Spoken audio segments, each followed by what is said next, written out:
सरजू नाम का एक किसान रहता था। उसके 3 बेटे थे, विक्रम, विजय और भोला।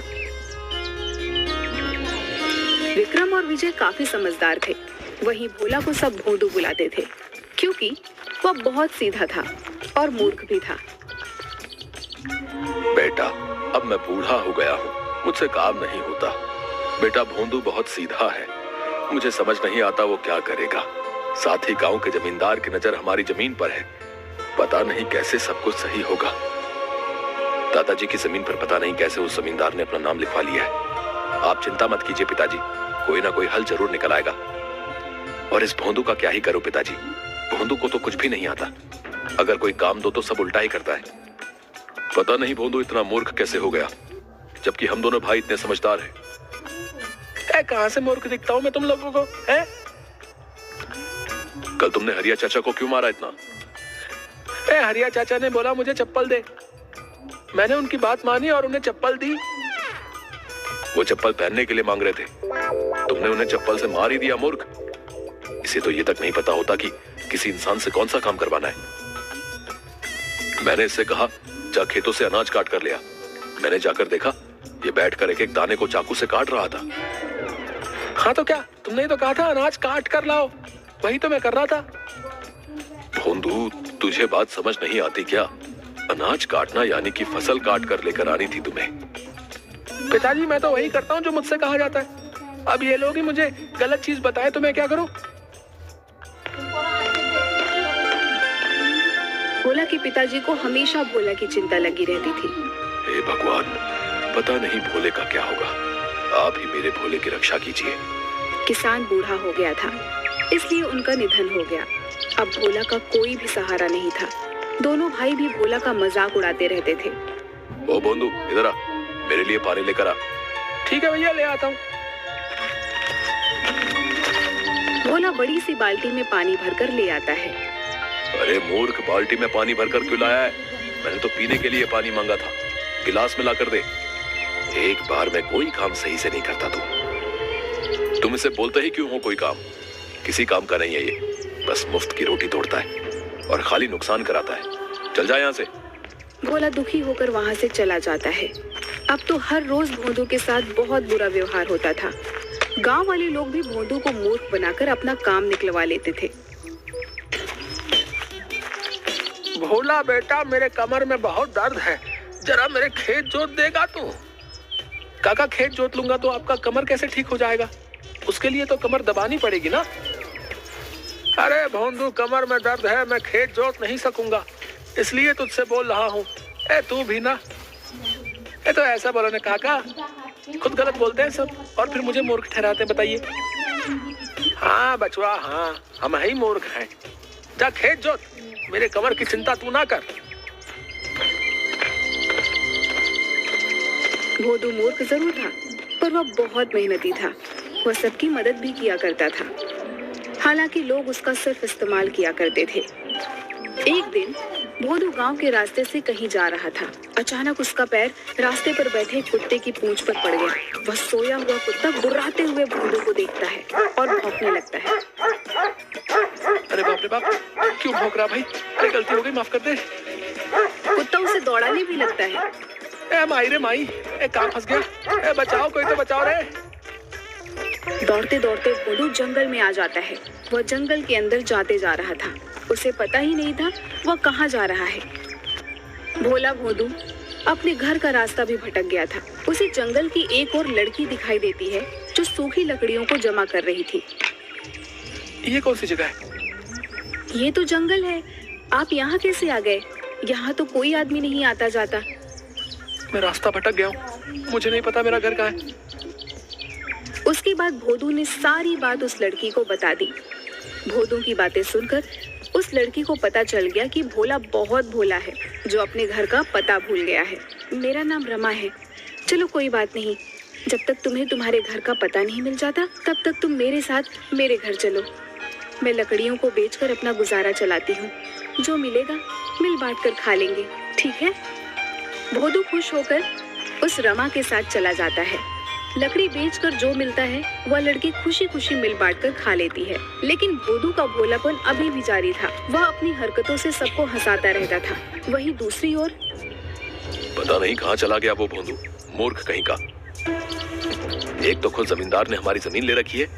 ये परेशानी क्या कम थी जो अचानक भोंदू भी गायब हो गया। मैं तो तंग आ गया हूँ। चिंता मत करो, कोई ना कोई रास्ता जरूर निकल आएगा। इधर कुछ दिन बाद भोदू जंगल में लकड़ी का गट्ठर उठा रहा था। लकड़ी का गट्ठर बहुत बड़ा और भारी था, जिसे भोदू ठीक तरह से उठा नहीं पा रहा था। अरे बाबा, ये लकड़ी का गट्ठर तो बहुत भारी है, उठ नहीं रहा। पता नहीं कैसे रमा इसे उठाती है। वहीं पास ही भोदू को एक पेड़ के नीचे एक साधु बाबा नजर आए, जो ध्यान लगाए बैठे थे। भोला भाला भोदू बिना कुछ सोचे समझे उन साधु बाबा को कहता है, ओ भाई, ये गठरी बहुत भारी है, थोड़ी मेरी मदद कर दो ना उठाने में। आप तो वैसे भी सो ही रहे हो। साधु ध्यान में मग्न था और साधु ने कुछ नहीं सुना। अरे अजीब इंसान है, नींद में इतना मग्न है कि किसी की कोई मदद को राजी नहीं है। उठ जा भाई, उठ जा, मेरी मदद कर दे भाई। कौन मूर्ख है जिसने मेरे सालों की तपस्या भंग की? मैं ध्यान कर रहा था। मूर्ख, तूने मेरा ध्यान तोड़ दिया है। तू खुद को समझता क्या है? बहुत बुद्धिमान है तू। इतना घमंड है तुझे अपनी बुद्धि पर, मूर्ख इंसान। लो, अब आप भी मुझे मूर्ख बोल रहे हैं। आपको नहीं पता मैं कितना समझदार हूँ? सब बस मुझे ही मूर्ख बोलते रहते हैं। तू बहुत समझदार है ना? तुझे अपनी बुद्धि पर बहुत घमंड है ना? जा, मैं तुझे श्राप देता हूँ। तेरी बुद्धि पलट जाएगी। तू अभी जैसा है उससे ठीक उल्टा हो जाएगा। तू खुद को जितना समझदार समझता है तो ठीक उसका उल्टा बन जाएगा। अरे महाराज, श्राप भी दे दिया, मेरा गट्ठर तो उठा देते। है अजीब बाबा है यार। यह बोलकर साधु बाबा वहाँ से चले जाते हैं।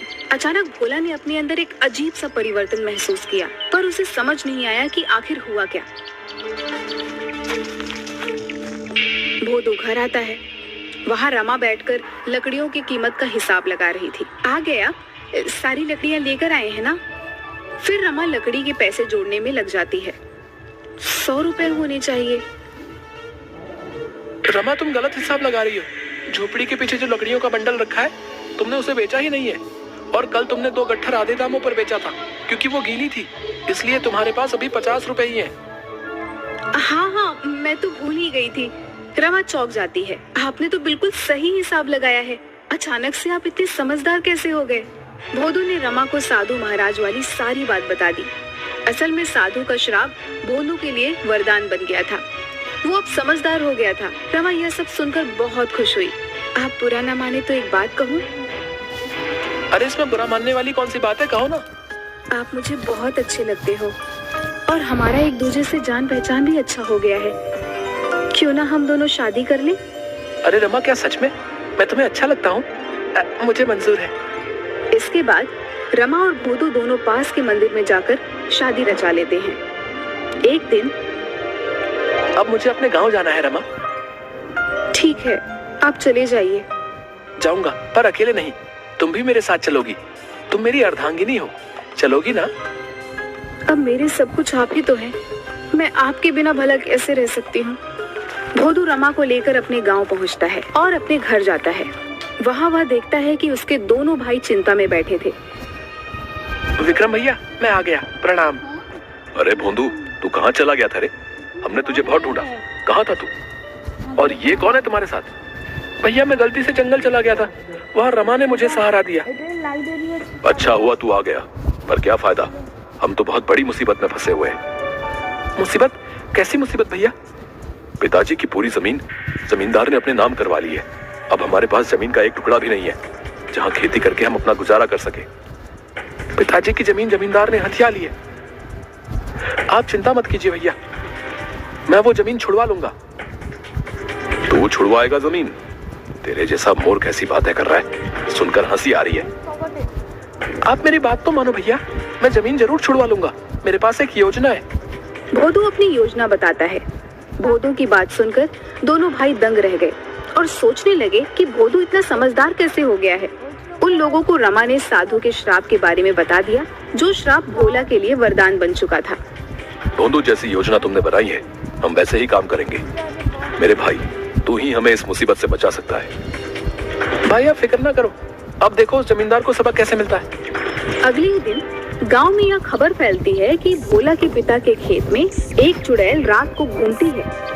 आसपास के लोगों में डर का माहौल छा गया। ये खबर जमींदार के पास भी पहुंची। ये मैं क्या सुन रहा हूँ? ये चुड़ैल कहाँ से आ गई? हाँ मालिक, आजकल सरजू की जमीन पर हर रात एक चुड़ैल घूमती नजर आती है और जैसे ही सामने जाओ वो गायब हो जाती है। गांव के 2-4 लोग तो बीमार हो गए हैं चुड़ैल को देखकर। क्या बेकार की बातें करते हो तुम लोग? आज मैं जाकर देखता हूँ। उसी रात जमींदार अपने 4 आदमियों के साथ चुड़ैल देखने के लिए सरजू के खेत में जाता है। ये गांव वाले सब सठिया गए हैं ससुरे। न जाने कौन सी चुड़ैल दिखाई देती है इन्हें। मुझे तो कुछ दिखाई नहीं दे रहा। तभी जमींदार के पीछे सफेद कपड़ों से लिपटी बाल खुले हुए कोई आता दिखाई दिया। जय हनुमान, जय हनुमान। ये चुड़ैल कहाँ से आ गई यहाँ पर? हे भगवान, रक्षा कीजिए, रक्षा कीजिए। मालिक, चुड़ैल तो गायब हो गई है। तभी अचानक चुड़ैल फिर वहाँ आ जाती है और बोलती है, ये जमीन किसकी है? मुझे बहुत पसंद है। अब तो मैं यहीं रहूंगी हमेशा। इस जमीन पर जिसने अपना हक जताया है वो मारा जाएगा। हाँ, तुम्हें मरना है। हे भगवान, आज बचा लो। मुझे कोई जमीन नहीं चाहिए। कभी मुड़कर इस जमीन की तरफ भी नहीं देखूंगा। राम राम राम राम, मरा मरा मरा मरा। सब के सब लोग वहाँ से डरकर भाग जाते हैं। दूसरे ही दिन जमींदार ने वह जमीन विक्रम और विजय को वापस लौटा दी। अरे विक्रम बेटा, मुझसे गलती हो गई। ये जमीन तो सरजू की थी और उसी की रहेगी। हाँ, ये रहे तुम्हारे जमीन के कागज। हाँ, लाओ इधर। और दूसरी बात, अगर गलती से भी हमारी जमीन पर नजर डाली ना तो हमसे बुरा कोई नहीं होगा। वाह भोदू, वाह, क्या दिमाग हो गया है रे तेरा। तेरे प्लान ने तो सच में हमारी जमीन वापस लौटा दी। और हाँ, रमा भाभी भी कमाल की कलाकार है। चुड़ैल बनकर क्या खूब डराया जमींदार को। धन्यवाद रमा, हमारी इतनी मदद करने के लिए। धन्यवाद किस लिए जी? अब मैं भी तो इसी घर की सदस्य हूँ ना। अब तो हम सब लोग मिलकर रहेंगे। भोला को पता था कि डर से किसी भी चीज को आसानी से हासिल किया जा सकता है। इस तरह भोला की होशियारी और रमा के साथ से उन्हें उनकी जमीन वापस मिल गई।